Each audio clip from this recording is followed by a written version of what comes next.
নমস্কাৰ। মই ইয়াৰ আগৰ ভিডিঅ'ত আপোনালোকক কৈছিলোঁ লুচু গীতখন কেনেকৈ উৎপন্ন হ'ল, লুচু ৰজাৰ বিষয়ে ক'লোঁ, লুচু ৰজাৰ ৰাজ্যত কি কি হৈছিলে তাকে ক'লোঁ, আৰু কেনেকৈ কাছ এটাৰ পিঠিত লুচু গীতখন দেখা পায়, লুচু ৰজাই তাৰ পৰা লুচু গীতখনৰ আৱিষ্কাৰ হ'ল তাকে ক'লোঁ।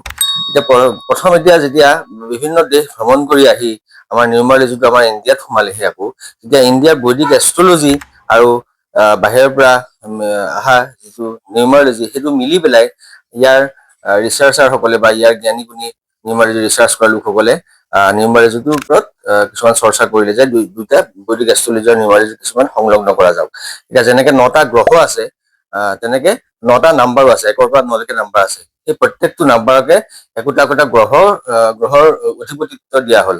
যেনেকে প্ৰথম দিয়া হ'ল সূৰ্য। আমাৰ সৌৰজগতত প্ৰথম গ্ৰহ হ'ল ৰবি। ৰবিক 1 নম্বৰ দিয়া হ'ল কাৰণ ৰবিটো চেণ্টাৰত থাকে। সিহঁতে 2 নম্বৰ দিব লাগিছিল বুধক। সৌৰজগতত ৰবি একেবাৰে ওচৰত বুধ গ্ৰহ থাকে, কিন্তু বুধক দিয়া হ'ল 5 নম্বৰ। 3 নম্বৰ শুক্ৰ থাকে, শুক্ৰক দিয়া হ'ল 6 নম্বৰ। এইটো কি কাৰণে দিয়া হ'ল তাকে মই ক'বলৈ ওলাইছো। পৃথিৱীত যেতিয়া বাচ্চা এটা বা জীৱ এটা জন্মগ্ৰহণ কৰে, বাচ্চা এটা জন্মগ্ৰহণ কৰে, তেতিয়া প্ৰথম জন্ম লৈ কি পোহৰ দেখা পায়।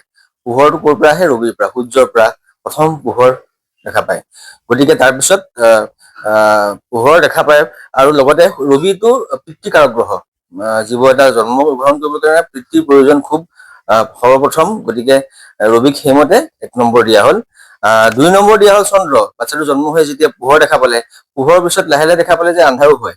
আন্ধাৰ হলে চন্দ্ৰ ওলায়, আৰু লগতে চন্দ্ৰ মাতৃকাৰক গ্ৰহ। গতিকে পিতৃৰ লগতে মাতৃৰ প্ৰয়োজনীয়তা বহুত। বাচ্চা এটা জন্ম হ'বৰ কাৰণে মাতৃৰ পৰাই জন্মগ্ৰহণ কৰে। গতিকে মৌনক অৰ্থাৎ চন্দ্ৰক দিয়া হ'ল নম্বৰ 2। ল'ৰা ছোৱালী জন্ম হৈ কিছু জ্ঞান বৃদ্ধি হয়, শিক্ষা দীক্ষা। প্ৰথম শিক্ষাগুৰু মাতৃ পিতৃ। গতিকে ঘৰতে প্ৰথম মাতৃ পিতৃ শিক্ষাগুৰু হ'ল। তাৰপিছত বিদ্যালয় মহাবিদ্যালয়ত গৈ তেওঁলোকৰ নিজৰ নিজৰ গুৰুসকলক লগ পালে। সেইমতে নম্বৰ 3 দিয়া হ'ল দেৱগুৰু বৃহস্পতিক। তাৰপিছত কিছু জ্ঞান আহৰণ কৰাৰ পিছত মানুহে কিছুমান চালাকি চতুৰি কৰা আৰম্ভ কৰিলে। কিছুমান জ্ঞানৰ মাধ্যমেৰে তেওঁলোকে কিছুমান বস্তু হাচিল কৰিবৰ কাৰণে চালাক চতুৰি ইউজ কৰা হ'ল। সেইকাৰণে নম্বৰ 4ক ৰাহুক নম্বৰ দিয়া হ'ল। নম্বৰ 4টো ৰাহুক দিয়া হ'ল। ৰাহু হ'ল চালাকি চতুৰি কৰি পেলাই আহৰণ কৰাৰ কাৰণে ৰাহুৰ নম্বৰ 4। ৰাহুৰ পিছত মানুহে যেতিয়া সকলো জ্ঞান বুদ্ধি চালাক চতুৰি শিকি ললে, তাৰপিছত মানুহে বিভিন্ন ধৰণৰ ব্যৱসায় আদিত, চাকৰি আদিত, কৰ্ম আদিত সেই জ্ঞান এপ্লাই কৰা হ'ল।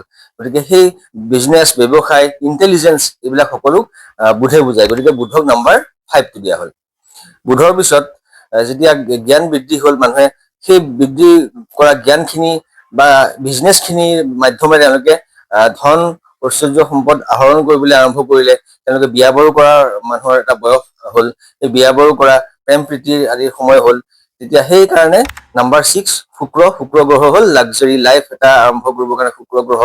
লাক্সাৰী, প্ৰেম প্ৰীতি, হাজবেণ্ড ৱাইফ এই সকলো শুক্ৰই ৰিপ্ৰেজেণ্ট কৰি, গতিকে নম্বৰ 6 শুক্ৰক দিয়া হ'ল। তাৰপিছত মানুহৰ এটা বয়সৰ এটা লেভেল পাৰ হ'ল। 45, 50 মান বয়স পাৰ হৈ যোৱাৰ পিছত মানুহে অলপ কিছুমান স্পিৰিচুৱেল, অলপ ধৰ্মীয় কথা অলপ চিন্তা কৰা হ'ল।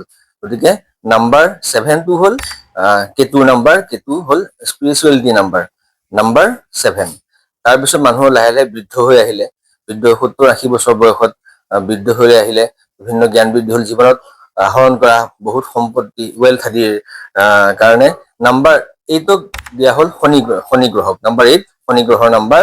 শনি গ্ৰহক মই কৈছিলো যে চাইনাত নম্বৰ 8টো মানুহে খুব ইম্পৰ্টেণ্ট দিয়ে, ৱেলথৰ নম্বৰ বুলি কোৱা হয়। গতিকে নম্বৰ 8টো শনি গ্ৰহক দিয়া হ'ল। আৰু লগতে শনি হ'ল বৃদ্ধ গ্ৰহ, আৰু শনি খুব শ্ল' মুভিং প্লেনেট।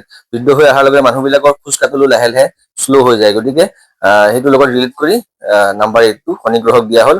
আৰু একেবাৰে শেষত মানুহ এটা বা জীৱ এটাৰ জন্মৰ পৰা মৃত্যুলৈকে গোটেই লাইফ চাইকেলটোৰ বুজাবৰ কাৰণে আৰু মোক্ষ প্ৰাপ্তিৰ কাৰণে মানুহ এটা একেবাৰে শেষত বৃদ্ধ হৈ শেষত মোক্ষ প্ৰাপ্তি বিচাৰে। গতিকে গোটেই লাইফ চাইকেলটোক ৰিপ্ৰেজেণ্ট কৰিবৰ কাৰণে আৰু মোক্ষ প্ৰাপ্তিৰ কাৰণে সকলোৰে মিলাই পেলাই নম্বৰ 9টো দিয়া হ'ল মংগল গ্ৰহক। এনেকে গ্ৰহ অনুযায়ী নম্বৰবিলাক নিউমাৰলজিত এনেকে এপ্লাই কৰা হ'ল।